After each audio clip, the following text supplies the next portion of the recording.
ఏ ముఖ్యమంత్రి ఈరోజు కూర్చున్నా, గతంలో కూర్చొని ఉన్నా దానికి మూలకారకుడు ఎవడు? పొట్టి శ్రీరాములు. ఆయనే లేకపోతే, ఆయనే బలిదానం లేకపోతే మనకి ఈ రోజున ఆంధ్ర రాష్ట్రం అనేది ఉండేది కాదు.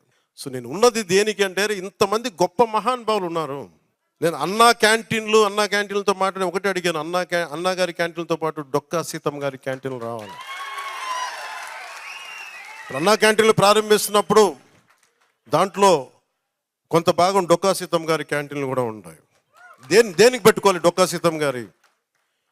ఎందుకంటే అసలు మనకి ఈ రోజున ఒక పూట భోజనం పెట్టడానికి హోటల్లో పెట్టేయచ్చు, కొని పెట్టేయచ్చు.